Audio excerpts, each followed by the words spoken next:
وقت کے بعد مسلمانوں نے حضرت عمر کو اپنا خلیفہ مقرر کر دیا تو اس وقت کے یہودی عالم مسلمانوں کو نیچا دکھانے کے لیے اور اس بات کو ثابت کرنے کے لیے کہ اسلام تو ایک من گھڑت دین ہے، تو اس وقت کے یہودی عالم اسلام کو جھوٹا ثابت کرنے کے لیے مسلمانوں کے بڑے بڑے عالموں کے سامنے ایسے ایسے سوالات لا کے رکھتے کہ مسلمانوں کے بڑے بڑے عالم صرف اس بات کو ہی سوچ کر اتنا پریشان ہو جاتے کہ آخر یہ یہودیوں کے عالم اتنے مشکل سوالات لاتے کہاں سے ہیں۔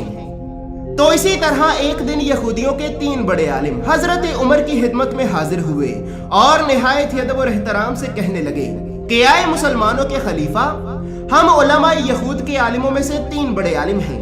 ہم نے یہ سنا ہے کہ مسلمانوں نے اس بات کا دعویٰ کیا ہے کہ ان کا دین واقعی میں ایک سچا دین ہے،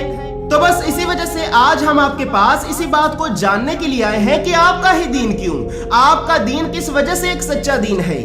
آئے مسلمانوں کے خلیفہ، ہم آپ سے 10 سوال کرتے ہیں، اور اگر آپ نے ہمارے ان 10 سوالوں کا صحیح عقل مندانہ جواب دے دیا تو ہم آپ کے دین کو ایک سچا دین مان لیں گے، اور صرف اتنا ہی نہیں بلکہ ہم آپ کے دین کو قبول بھی کر لیں گے۔ تو حضرت جناب عمر نے فرمایا کہ آئے خدا کے بندو، اگر تم واقعی میں کوئی سوال کرنا چاہتے ہو تو تم رسول اللہ کے بھائی حسن و حسین کے بابا جناب سیدہ کے شوہر جناب علی ابن ابی طالب کے پاس جاؤ، تمہیں تمہارے سبھی سوالات کے صحیح جوابات وہیں سے ملیں گے۔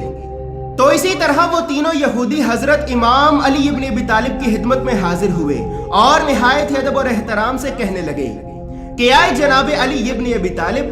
ہم علماء یہود کے عالموں میں سے 3 بڑے عالم ہیں۔ ہم نے یہ سنا ہے کہ آپ کے نبی کا دین واقعی میں ایک سچا دین ہے،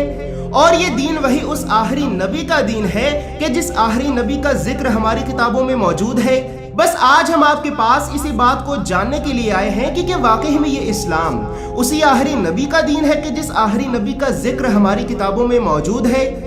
آئے جناب علی ابن ابی طالب، ہم آپ سے 10 سوال کریں گے، اور اگر آپ نے ہمارے ان 10 سوالوں کا صحیح عقل مندانہ جواب دے دیا تو ہم آپ کے نبی پہ ایمان لے آئیں گے اور آپ کے نبی کے دین کو قبول کر لیں گے۔ تو حضرت امام علی ابن ابی طالب نے فرمایا کہ آئے خدا کے بندو، تم مجھ سے جو بھی سوال کرنا چاہتے ہو بے شک کرو۔ تو ان تینوں یہودیوں نے حضرت امام علی ابن ابی طالب سے اپنا پہلا سوال کیا کہ آئے جناب علی ابن ابی طالب، آپ ہمیں یہ بتائیں کہ آسمان کے تالے کون کون سے ہیں؟ چونکہ اللہ رب العزت آسمانوں سے بھی اوپر اپنے عرش پہ رہتا ہے، تو ہم یہ بھی جاننا چاہتے ہیں کہ ہم آسمان کے ان تالوں کو کن کن چابیوں کے ذریعے کھول کر اللہ رب العزت تک پہنچ سکتے ہیں۔ آپ ہمیں آسمان کے تالوں اور آسمان کی چابیوں کے بارے میں بتائیں۔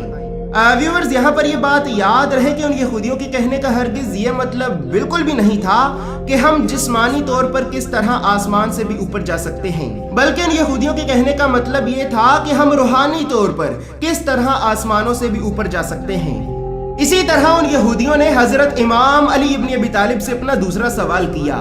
کہ آئے جناب علی ابن ابی طالب، وہ ایسی کون سی قبر ہے کہ جس قبر نے اپنی میت کو سیر کرائی؟ ہمارا تیسرا سوال یہ ہے کہ وہ اللہ کی ایسی کون سی مخلوق تھی کہ جس مخلوق نے اپنی قوم کو ڈرایا، لیکن نہ ہی وہ جن تھا، نہ ہی انسان، اور نہ ہی فرشتہ۔ ہمارا چوتھا سوال یہ ہے کہ وہ ایسی کون سی 5 چیزیں ہیں کہ جو چیزیں اس زمین پہ بنا باپ کے اور بنا ماں کے پیدا ہوئیں۔ ہمارا 5واں سوال یہ ہے کہ تیتر اپنی زبان میں کیا کہتا ہے۔ ہمارا 6واں سوال یہ ہے کہ مرغ بانگ دیتے وقت اپنی زبان میں کیا کہتا ہے۔ ہمارا 7واں سوال یہ ہے کہ گدھا اپنی بسری آواز نکالتے وقت کیا کہتا ہے۔ ہمارا 8واں سوال یہ ہے کہ گھوڑا اپنی آواز نکالتے وقت کیا کہتا ہے، جبکہ ہمارا 9واں سوال یہ ہے کہ مینڈک اپنی آواز نکالتے وقت کیا کہتا ہے، اور آخر میں ہمارا 10واں سوال یہ ہے کہ قمری پرندہ اپنی آواز نکالتے وقت کیا کہتا ہے۔ تو حضرت امام علی ابن ابی طالب نے انہیں ان کے 10 سوالوں میں سے پہلے سوال کا جواب دیا کہ آئے خدا کے بندو،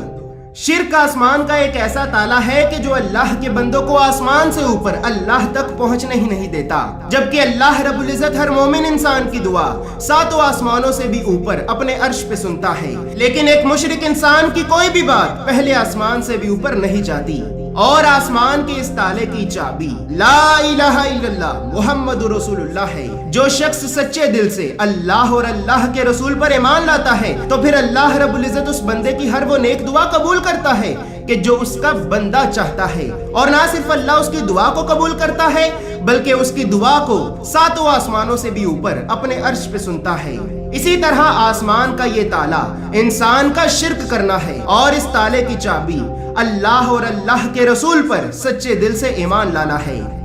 تمہارے دوسرے سوال کا جواب یہ ہے کہ وہ قبر کہ جس قبر نے اپنی میت کو سیر کرائی، تو وہ قبر وہ مچھلی ہے کہ جس مچھلی کے پیٹ میں اللہ رب العزت نے اپنے نبی یونس علیہ السلام کو رکھا، اور پھر اللہ رب العزت نے اپنے نبی یونس کو اس مچھلی کے پیٹ میں 7 سمندروں کی سیر کرائی، اور بے شک یہ میرے پروردگار کا ایک معجزہ تھا۔ تمہارے تیسرے سوال کا جواب یہ ہے کہ وہ مخلوق کہ جس مخلوق نے اپنی قوم کو ڈرایا، لیکن وہ مخلوق نہ ہی جن ہے، نہ ہی انسان، اور نہ ہی فرشتہ، تو وہ مخلوق وہ چیونٹی ہے کہ جس چیونٹی نے حضرت سلیمان قیامت پر اپنی قوم کو ڈرایا کہ اے چیونٹیوں جلدی سے اپنے بلوں میں بھاگو، سلیمان اور سلیمان کا لشکر اسی طرف آ رہا ہے، کہیں سلیمان کا لشکر تمہیں تباہ نہ کر دے۔ اور اسی طرح اس چیونٹی نے اپنی قوم کو ڈرایا، لیکن وہ چیونٹی نہ ہی جن ہے، نہ ہی انسان، اور نہ ہی فرشتہ۔